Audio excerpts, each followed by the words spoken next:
welcome. Thank you. So you have some questions about writing for publication?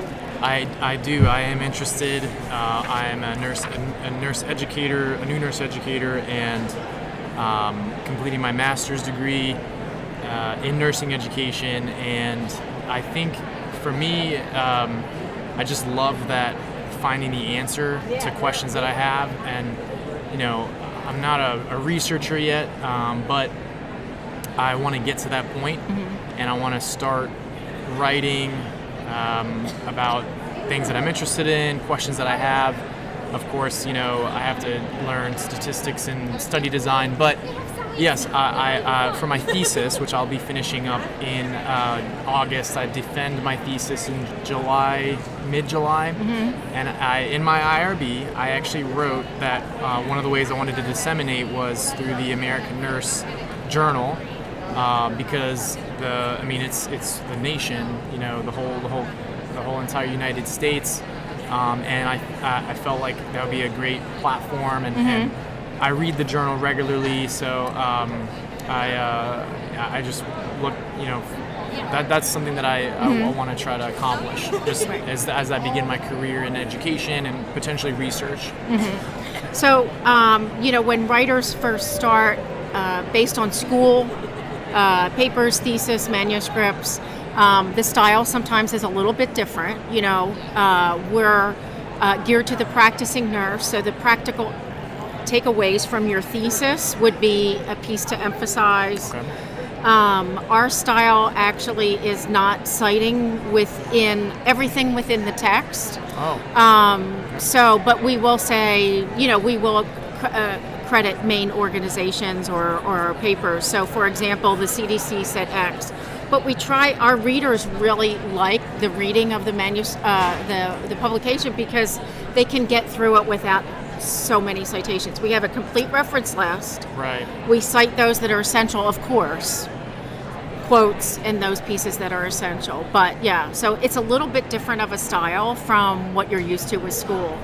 And that's one step I haven't taken yet is to go through the article guidelines. Right. I need to go online, and I know that's extremely important to, because that may depend, or that may dictate how you what kind of research you're like. If for example, if you're okay with CDC data, then that's that's one thing. But sometimes the primary source is what editors ask. Right. We absolutely want the primary source and stuff. Okay. And sometimes if we have more extensive references, we may not put them in print, but we can put them online so that our readers have all of those resources too. So, I imagine there's. Because you have a word count. You probably have a reference. Right. We have a word count. Limit. Right. Which is something you probably may not be limited to in your thesis. No, it's like 30 pages so far. I know. So our maximum word count is about 33 to 3,600 words, not including references.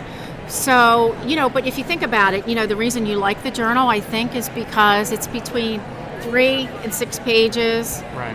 Again, it's easy to consume and digest and take back to the bedside. Well, And the other thing too is it will bring up topics that I either don't know and I'm interested in learning more, or I just haven't thought about. Right. Because when nurses are in their world, and that's the world that they come to know, but it's you really realize oh my gosh, the world of nursing is vast, and realizing the specialities across the country, across the settings that we have all over.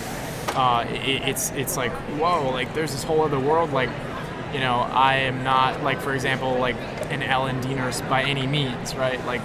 It's just not my personal interest, but that is a huge specialty, right? Yes. And so I wouldn't necessarily read a L&D article, but the ones that I have read have been about dementia or nephrology, kind of peripherally involved, because I'm a cardiac ICU nurse educator, so if it's cardiac focused, hypertension, CV diseases, things like that, I'm going to read it, but in the periphery, nephrology is connected, and neurology is connected, and pulmonology is connected, so that's what I like about the American Nurse is that it kind of brings topics, and that's why I read journals in general, because not only do you kind of get a little primer on the topic, but you kind of see where the field of literature is moving in that world. And so that's kind of what has attracted me to just start reading journal articles and learning more, because I was already it's kind of nice. I was already doing that as a bedside nurse, so now as an educator, it's my job to learn. I have to kind of know what's cutting edge, what's evidence based.